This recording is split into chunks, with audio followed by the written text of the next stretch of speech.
Daretengian capek upahnya berhias dengan senyum berseri. Lindung bulan bukti nyatanya membuat gajah mada jadi lupa diri. Karena cerita sebuah sejarah menjadi kisah turun temurun. Kesombongan hidup jangan dipapak, karena dapat menjadi racun. Assalamualaikum warahmatullahi wabarakatuh. Hai teman-teman, apa kabarnya? Perkenalkan, nama saya Rizky Zafira. Dalam kesempatan kali ini, saya akan membawakan sebuah cerita dari Tanah Tamiya yang berjudul Putri Lindung Bulan yang ditulis oleh Bapak Muntasir Wandiman. Sebelum saya bercerita, terlebih dahulu penghormatan saya kepada Bapak Ibu para Dewan Juri yang telah hadir. Penghormatan saya kepada Ibu Guru Pembimbing. Penghormatan saya kepada para tamu undangan. Dan yang saya banggakan, teman-teman semuanya. Teman-teman penasaran kan dengan ceritanya? Kalau penasaran, saya akan bercerita. Pada abad 14 sekitar tahun 1762 Masehi, di negeri Tamiang berdirilah sebuah kerajaan yang besar. Kerajaan tersebut diperintah oleh seorang raja yang gagah dan perkasa. Raja tersebut bernama Raja Muda Sedia. Raja Muda Sedia memiliki seorang putri bungsu yang bernama Pakuan Putri Megaluna. Konon, cerita sang putri sangat ramah cantik teman-teman. Bahkan kecantikannya dapat mengalahkan indahnya bulan purnama. Oleh sebab itu, di istana dia dikenal dengan sebutan Putri Lindung Bulan.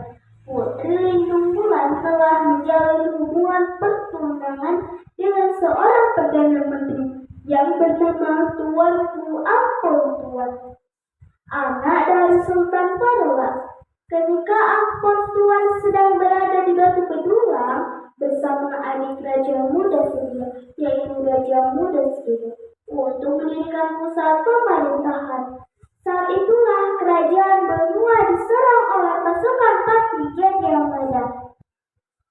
Dalam penyerangan tersebut, Raja Muda Sedia dapat menyelamatkan diri bersama permaisuri. Sedangkan Putri Bungsu Lindung Bulan yang berhasil dibawa lari oleh pasukan Pati Gajah Mada. Peristiwa penculikan Putri Bungsu Lindung Bulan sampai ke telinga Tuanku Ampon Tuan yang membuat ia gelisah hingga akhirnya ia menghadap Raja Muda Sedia.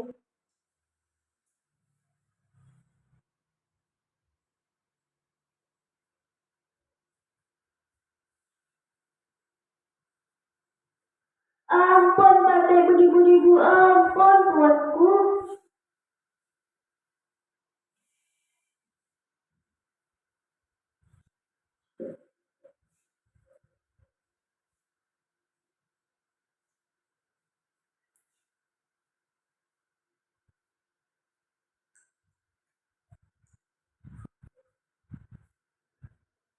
Apakah tuanku Perdana Menteri? Hamba ingin mengajak tuanku gelisah betul.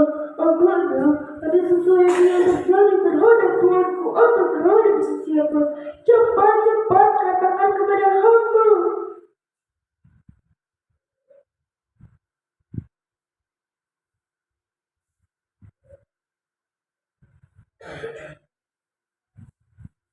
Begini tuanku, hamba benar-benar sabar.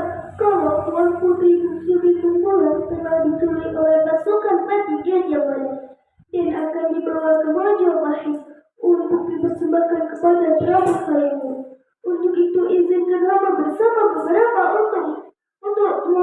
kembali Tuan Putri.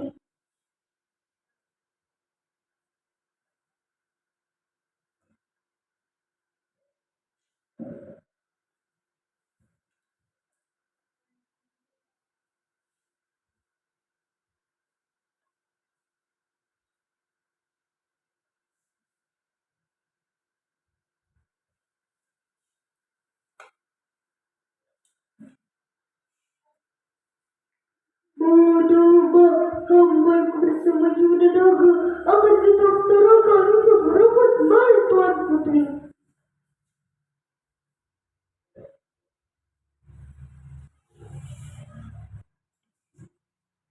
Nah teman-teman, tidak lagi membuang waktu, Raja Muda Sudino bersama Perdana Menteri Tuanku Ampun Tuan akan segera bergegas mengejar pasukan Patih Gajah Mada.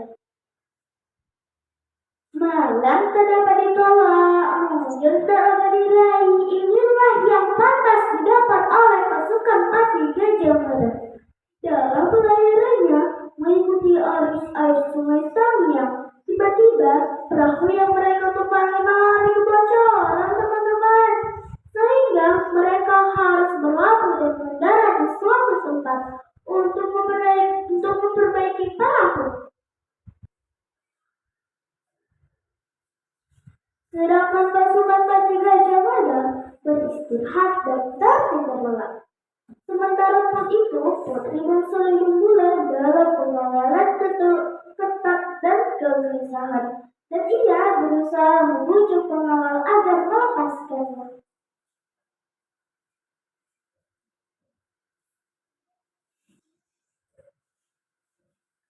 Wahai pengawal, hendak kemana kalian bawa hamba?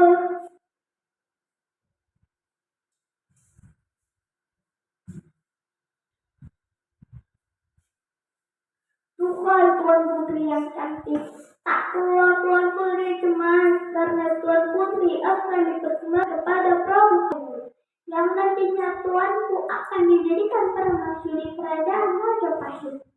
Sudah pastilah Tuan Putri akan hidup bahagia, berdampingan lagi dengan raja yang gagal lembut dan tampan.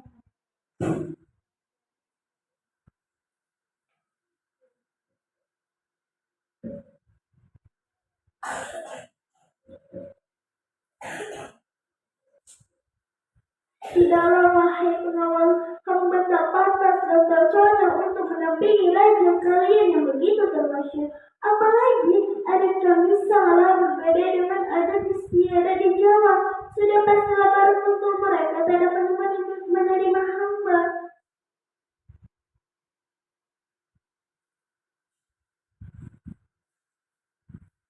Tak perlu pundak Tuan Putri. Tidak lama Tuan Putri akan menyesuaikan diri. Nanti juga Tuan Putri akan hidup bahagia, ikan hidup bahagia. Yakinlah wahai Tuan Putri, kebahagiaan akan menanti Tuan Putri di sana.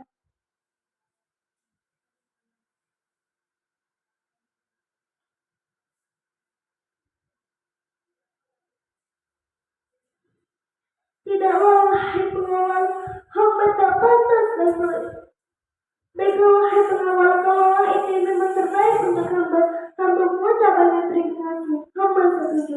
Mudah-mudahan ucap tuan-tuan di sana dapat menjadi kenyataan dengannya.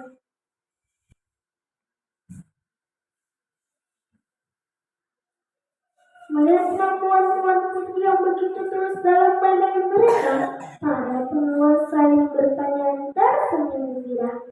Artinya, mereka tak meragukan lagi kalau Tuan Putri Bangsa Lindung Bulan akan melarikan diri.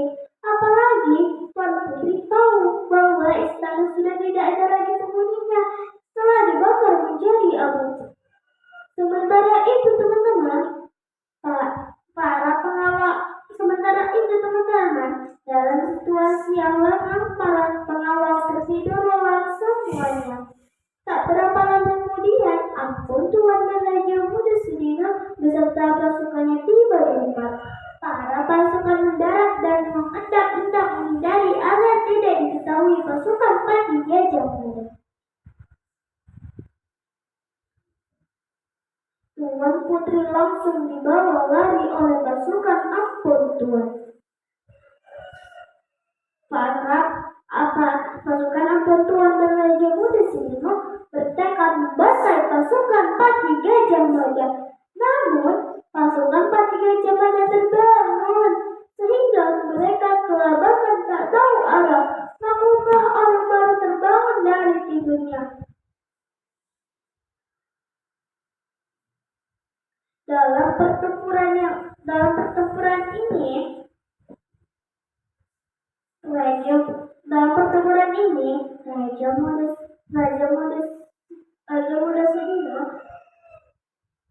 Raja Muda Selino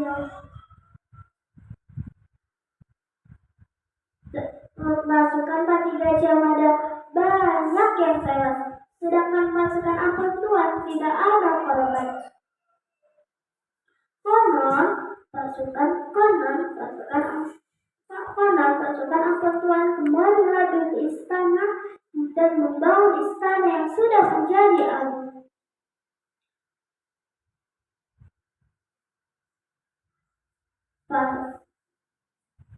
Pasukan Samudra Pasai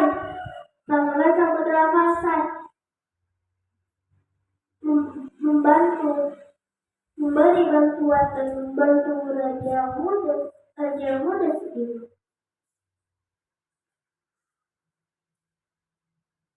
Pasukan Pati Gajah Mada tewas di tangan Ampun Tuhan.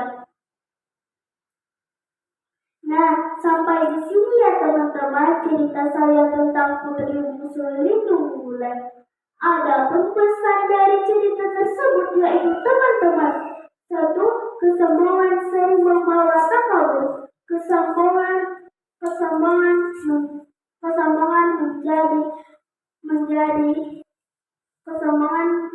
dapat menjadi kekalahan.